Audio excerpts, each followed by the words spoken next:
जय सिया राम मित्रों, आप देख रहे हैं आस्था और संस्कृति का अनूठा संगम धर्म और हम। दोपहर के 12 बजे थे और हर रोज की तरह नारायण बाबा नीम करौली बाबा को रामायण सुना रहे थे। नारायण बाबा को रामायण कंठस्थ थी। यद्यपि बाबा महाराज 1973 में ही अपना शरीर छोड़ चुके थे, किंतु नारायण बाबा के लिए वे तो साक्षात हनुमान जी थे, अजर और अमर।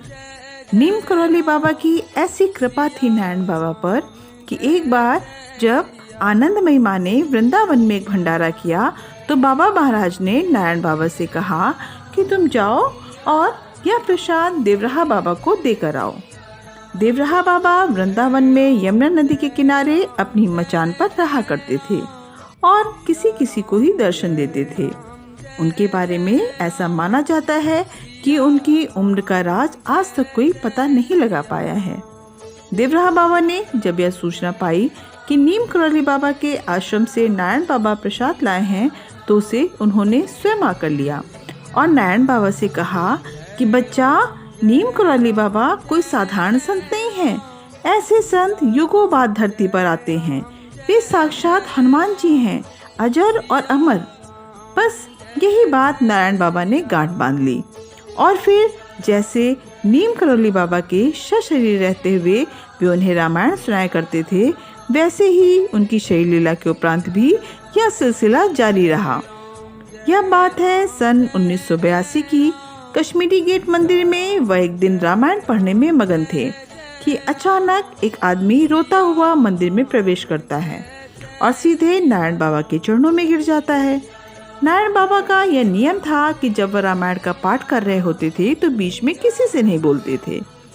जब बाबा ने रामायण का पाठ समाप्त किया तब वे बोले कि जा अपनी बात नीम करौली बाबा से कह दे।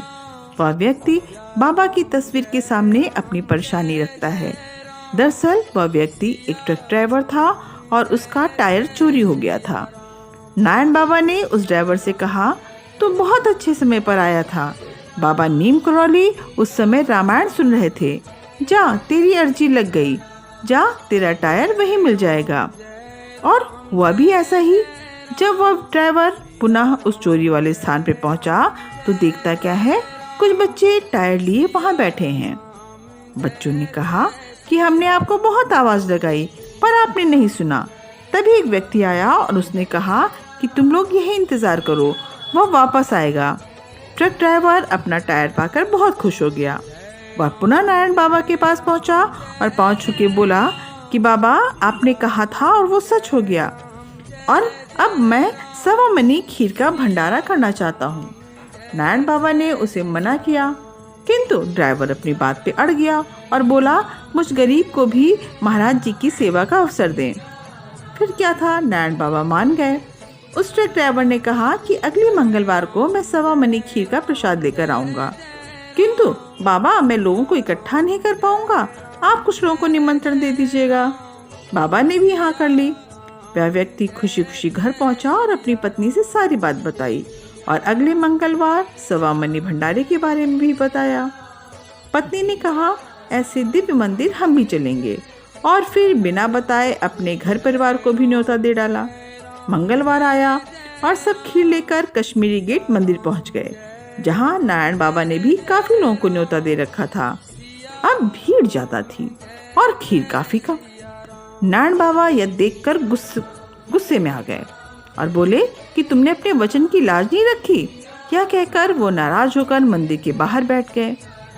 ट्रक ड्राइवर ने रोते हुए बाबा के पैर पकड़ लिए, लेकिन बाबा ने उस पर ध्यान नहीं दिया। लोग प्रसाद के इंतजार में थे, इधर सब परेशान। तभी गुरु माँ आ गईं और नारायण बाबा से बोली, आपको इन बच्चों की लाज रखनी ही होगी। यह सुनकर बाबा मंदिर के अंदर गए और नीम करौली बाबा की तस्वीर से एक लाल रंग की चुन्नी उतार कर लाए और खीर के भगोने को उस कपड़े से ढक दिया। नीम करौली बाबा को भोग प्रसाद लगाने के बाद प्रसाद बांटने का सिलसिला चालू हो गया। एक एक को भरपेट खीर मिली। यह देखकर डरकर चुपचाप बैठा ड्राइवर खुशी से झूम उठा।